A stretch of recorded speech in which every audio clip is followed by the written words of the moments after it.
वो कहते हैं ना, अगर किसी चीज को शिद्दत से चाहो तो पूरी कायनात तुम्हें उससे मिलने में लग जाती है।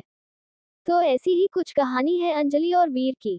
आज 4 साल बाद फिर वही आवाज सुनाई दी। हवा में फिर वही खुशबू थी, लेकिन सब कुछ बदल चुका था।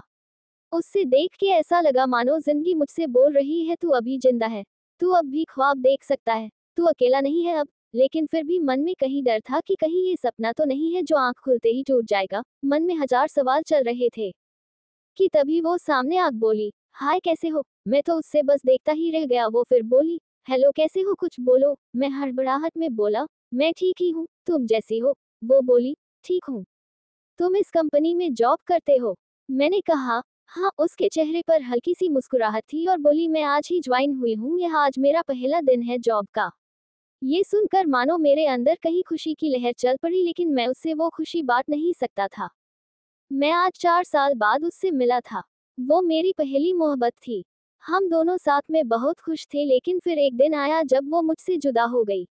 आखिरकार गलती भी मेरी ही थी। असल में वो मुझे छोड़ के नहीं गई थी, मैंने ही कुछ गलत कर दिया था उसके साथ। मैं ही बेहक गया था किसी और के लिए। और लेकिन वो कहते हैं ना, प्यार अगर सच्चा हो तो बुरे से बुरा इंसान को बदल देता है। ऐसा ही कुछ हुआ मेरे साथ। मैं अंजलि को भूल के भी नहीं भुला पाया था, और फिर आज 4 साल बाद वो मेरे सामने है। क्या बोलूं उससे, मैं किस मुंह से बात करूं, कुछ नहीं समझ आ रहा था मुझे। वो मेरे ही ऑफिस में अभी नई नई ज्वाइन हुई है और मैं उसका सीनियर हूँ। हम रोज ऑफिस आते हैं, काम करते हैं और घर जाते हैं। 1 महीना हो गया था हुए, लेकिन अंजलि ने मुझसे एक बार भी हमारे बीती हुई जिंदगी में बारे में बात नहीं की, कभी भी ना ही वो मुझे पूछी कि मैं अब उसी के साथ ही या ब्रेकअप हो गया है मेरा। एक दिन जब शाम ऑफिस से निकलने का टाइम हुआ तो बहुत बारिश हो रही थी और मेरे पास छता नहीं था कि मैं बस स्टैंड तक भी जा सकूं थी। मैं ऑफिस में ही वेट कर रहा था बारिश रुकने के लिए। तभी अंजलि ऑफिस से निकल रही थी और मुझे बैठा देखकर पूछी, तुम्हें घर नहीं जाना। तो मैंने कहा, घर तो जाना है, लेकिन मैं आज छता नहीं लाया और बाहर बहुत बारिश हो रही है, इसलिए वेट कर रहा हूँ रुकने के लिए। वो बोली, ठीक है। फिर थोड़ा रुक के बोली, मेरे पास छाता है, चाहो तो मैं तुम्हें बस स्टैंड तक छोड़ सकती हूँ। मैंने बिना कोई सोच विचार किए जाके दिया और जल्दी से सब सामान रख के उसके साथ ऑफिस से निकला।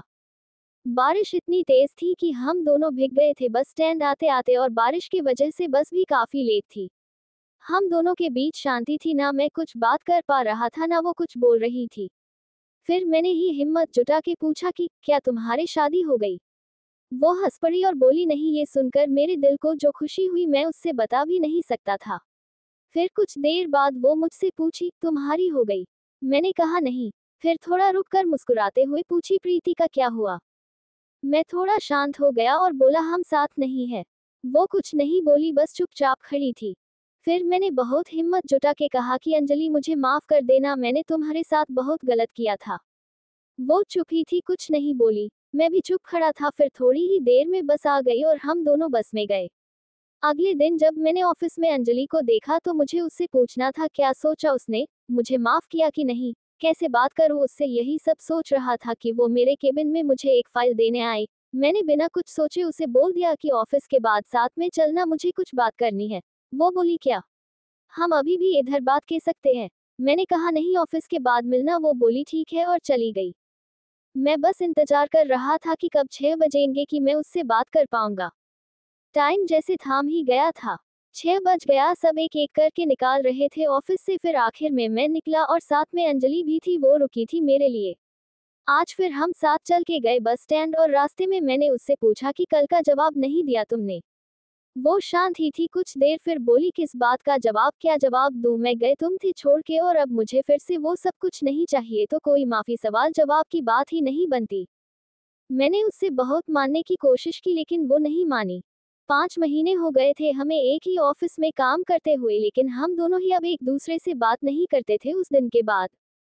मैंने बहुत बार कोशिश किया कि अंजलि को मैं माना लूं, उससे ये कह सकूं कि हाँ मुझसे गलती हो गई थी, लेकिन मैं तुम्हारे बिना नहीं रह पा रहा हूं। तुम इस ऑफिस में ज्वाइन हुई उससे पहले से मैंने तुम्हें कांटेक्ट करने की कोशिश किया था, लेकिन नहीं हुआ, और जब तुम इस ऑफिस में आई तो मेरी खुशी का कोई ठिकाना ही नहीं रहा। लेकिन मुझे में तुमसे बात करने की हिम्मत नहीं होती थी। मुझे पता था कि तुम अब भी मुझे प्यार करती हूँ, लेकिन कहती नहीं हो। एक दिन मैंने ही कुछ सोचा और ऑफिस में आग सबको अपनी शादी की खबरें दे दी कि अगले महीने मेरी शादी होने वाली है। ये सुनकर ऑफिस में सब मुझे बधाई देने के लिए आए लेकिन अंजलि नहीं आई। शाम को मैं खुद उसके पास गया और पूछा कि क्या तुम्हें खुशी नहीं हो रही कि मेरी शादी होने वाली है। वो बोली क्यों नहीं, मैं बहुत खुश हूँ कि तुम शादी करने जा रहे हो, एक नई जिंदगी की शुरुआत लेने जा रहे हो। फिर मैंने पूछा कि तुम मुझे बधाई देने की नहीं आई जब सब लोग आए थे ऑफिस के, तो बोली मुझे बहुत काम था, मैं बस सी थी। मैंने कहा ठीक है और मैं वहां से चला गया। 2 दिन बाद रात को अंजलि का मैसेज आया कि क्या तुम सच में शादी कर रहे हो अगले महीने। मैंने कहा हाँ। अगले दिन अंजलि ऑफिस ही नहीं आई थी। मैं सोच में सब गया कि क्या हो गया, वो आई क्यों नहीं। फिर मैंने अपने कलीग को कहा कि अंजलि को फोन करके पूछे कि वो ऑफिस क्यों नहीं आई। उसने फोन किया तो पता चला कि उससे बहुत तेज बुखार है और वो घर पर अकेला है।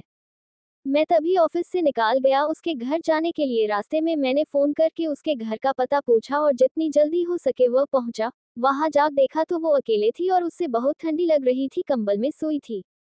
मैं जल्दी से उसे उठा के अस्पताल ले गया। शाम तक उसका बुखार ठीक हुआ तो डॉक्टर ने उससे मिलने की इजाजत दी। मैं उसके पास बैठा था। वो सो रही थी। मैंने उसका हाथ अपने हाथ में लिया, फिर धीरे से उसकी आंख खुली, वो मुझे ही बस देखे जा रही थी। मैंने धीरे से बोला कि नहीं है मेरी शादी अगले महीने, मैं शादी नहीं कर रहा हूँ। ये सुनते ही वो रोने लगी। मेरे भी आंख में आंसू आ गए। मैंने उससे गले लगा लिया और हम दोनों एक दूसरे को पकड़ के बहुत रोए। फिर हम वहां से घर गए और हमेशा एक दूसरे के साथ रहने का प्रॉमिस किया। ऐसे ही वीडियो देखने के लिए हमारे चैनल को लाइक एंड सब्सक्राइब करें। Thanks for watching.